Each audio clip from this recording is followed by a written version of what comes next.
கங்காதேவி தேவவிரதனை ஒரு சிறந்த அரசராகும் தகுதியோட வளர்த்து சாந்தனு கிட்ட ஒப்படைச்சிட்டு மறைஞ்சிடுறாங்க. சாந்தனு சந்தோஷமா தேவவிரதனை அரண்மனைக்கு அழைச்சிட்டு போய் இளவரசனா முடிசூட்டுறாரு.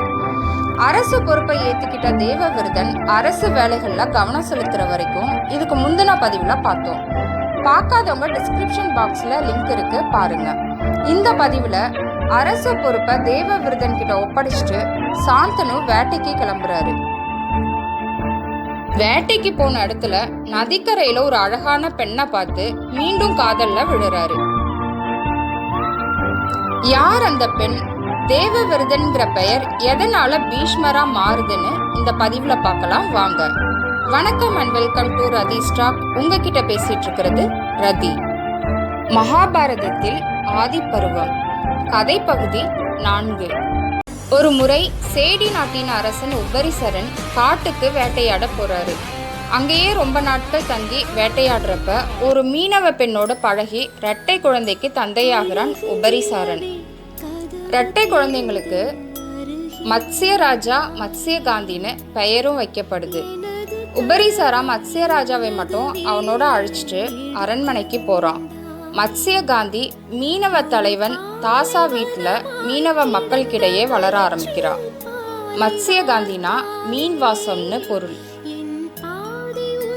பல வருடங்கள் கடந்த பின்பு மீனவ தலைவன் தாசா வளர்த்த மத்ஸ்யகாந்தி இப்ப அழகான இளம் பெண்ணா வளர்ந்து யமுனை நதியில ஓடமும் செலுத்த தொடங்கியிருந்தார். ஒரு சமயம் பேரறிவும் ஞானமும் உள்ள பராசரரின் ஆசிரமம் தாக்குதலுக்கு உள்ளாகி அவர் காயத்தோட தப்பிச்சு மீனவ மக்கள் வசிச்சிட்டு இருந்த தீவுக்கு வராரு. காயத்தோட வந்த பராசரருக்கு மத்ஸ்யகாந்தி சேவை செஞ்சு நல்லா பார்த்துக்கிறா. இடைப்பட்ட காலத்துல பராசரருக்கும் மத்ஸ்யகாந்திக்கும் காதல் வருது. அவங்க காதல் வாழ்க்கையில ஒரு மகனும் பிறக்கிறான். அவனுக்கு கிருஷ்ணா இத்வைபயனான்னு பெயர் வைக்கிறாங்க. இந்த கிருஷ்ணா இத்வைபயனா தான் பின்னால வேதங்களை தொகுத்து மகாபாரதத்தை கதை வடிவத்துல சொன்ன வேதவியாசர்.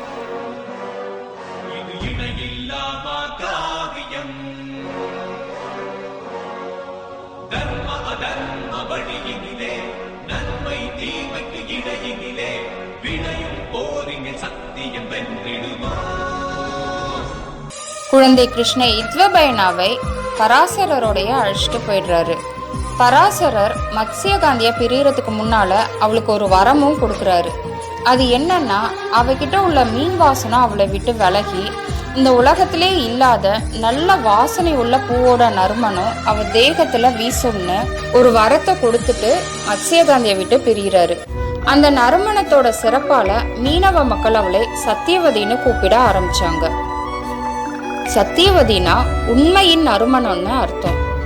சத்தியவதியோட நறுமணம் எல்லாரையும் ஈர்க்க ஆரம்பிச்சது.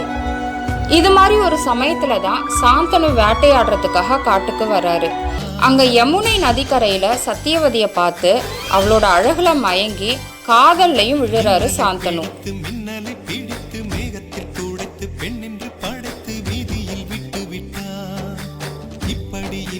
பெண்மையை படைக்க தன்னிடம் கற்பனை தீர்ந்ததை எண்ணத்தான் பிரம்மனும் மூர்ச்சையுற்றார்.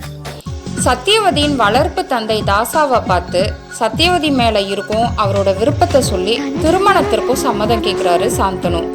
ஆனா தாசா அதற்கு ஒரு நிபந்தனை விதிக்கிறான். சத்தியவதிக்கு பிறக்கும் குழந்தைகள் தான் நாட்டை ஆளணும், இதற்கு சம்மதிச்சா திருமணம் நடக்கும்னு அவனோட நிபந்தனையை சொல்றான். தாசாவின் நிபந்தனையை ஏத்துப்பாரா சாந்தனுன்னு தெரிஞ்சுக்க தொடர்ந்து கதையை கேளுங்க.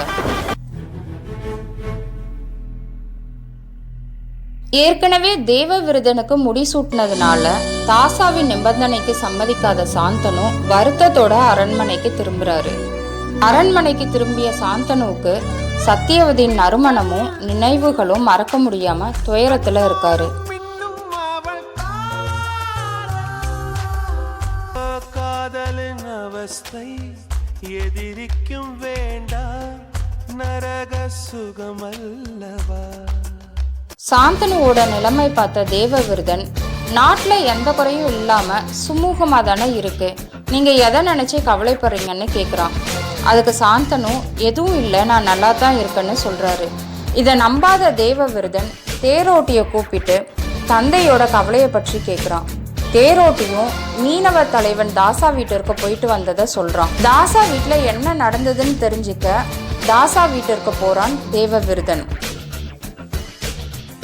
மீனவ தலைவன் வீட்டுக்கு போய் தாசாவை பார்த்த தேவவிரதன் தந்தையின் கவலையை பற்றிய காரணத்தை கேட்குறான். அதற்கு தாசா, அரசர் என் மகளை திருமணம் செய்ய விரும்புகிறாரு. அரசருக்கும் என் மகளுக்கும் பிறக்கும் வாரிசுகள் மட்டுமே நாட்டை ஆளணும். நீ தான் தடையா இருக்க. இந்த நிபந்தனைக்கு அரசர் ஒத்துக்கலைன்னு தாசா உன்னோட நிபந்தனை பற்றியும் அரசரின் கவலை பற்றியும் மேலும் தேவவிரதன் தான் இடைஞ்சலா இருப்பதாகவும் சொல்றான். இதை கேட்ட தேவவிரதன், நான் அரச பதவியிலிருந்து விலகிக்கிறேன். இனி எப்போதும் அரியணையில நான் அமர மாட்டேன். சத்தியவதி குழந்தைங்களை நாட்டை ஆளட்டும்னு சொல்றான். உனக்கு அந்த ஆசை இல்லைனாலும் நாளைக்கு உனக்கு பிறக்கும் வாரிசுகள் அரியணைக்காக சண்டை போடுவாங்கன்னு தாசா சொல்றான். இதை கேட்ட தேவவிரதன் ஐம்பூதங்களையும் அங்க கூடியிருந்த மக்களையும் சாட்சியா வச்சு ஒரு சத்திய பிரமாணம் எடுக்கிறான். அது என்னன்னா, அவன் வாழ்க்கையில திருமண பந்தத்திற்கும் எந்த ஒரு பொண்ணுக்கும் இடமில்லை. இன்று முதல் பிரம்மச்சரிய விரதத்தை மேற்கொள்றேன்னு சொல்லி ஒரு சபதத்தை எடுக்கிறான். எந்த ஒரு ஆணும் செய்ய தயங்கும் செயலை ஒரு சின்ன பயங்கூட இல்லாம பிரம்மச்சரிய விரதத்தை எடுத்த தேவவிரதனை பார்த்த அங்க கூடியிருந்த மக்கள் எல்லாம் பீஷ்மர்னு கூப்பிட ஆரம்பிச்சாங்க. பீஷ்மர்னா அஞ்சத்தக்க சபதம் மேற்கொண்டவர்னு அர்த்தம். தேவவிரதனின் பிரம்மச்சரிய சபதத்தில் சந்தோஷப்பட்ட தாசா திருமணத்திற்கு சம்மதிக்கிறான். இந்த ஒரு சபதத்தாலேயே தேவவிரதன் பீஷ்மரா ஆகிறாரு. செம்பவட மக்கள் ஆசையோடு சத்தியவதையை அழைச்சிட்டு சாந்தனு கிட்ட வராரு. பீஷ்மர் சபதத்தை கேட்ட சாந்தனு வருத்தப்பட்டாலும் பீஷ்மருக்கு ஒரு வரத்தையும் கொடுக்குறாரு. எவ்வளவு காலம் பீஷ்மர் உயிரோடு இருக்க ஆசைப்படுறாரோ அது வரைக்கும் வாழ்வாருன்னும் இறப்பு அதுவரை பீஷ்மருக்கு நெருங்காதுன்னு வரத்தை கொடுக்குறாரு. சத்தியவதியை திருமணம் செஞ்சுக்கிறாரு சாந்தனு. அவங்களோட திருமண வாழ்க்கை எப்படி இருக்குன்னு அடுத்த பதிவில் பார்க்கலாம். தேங்க்யூ ஃபார் வாட்சிங்.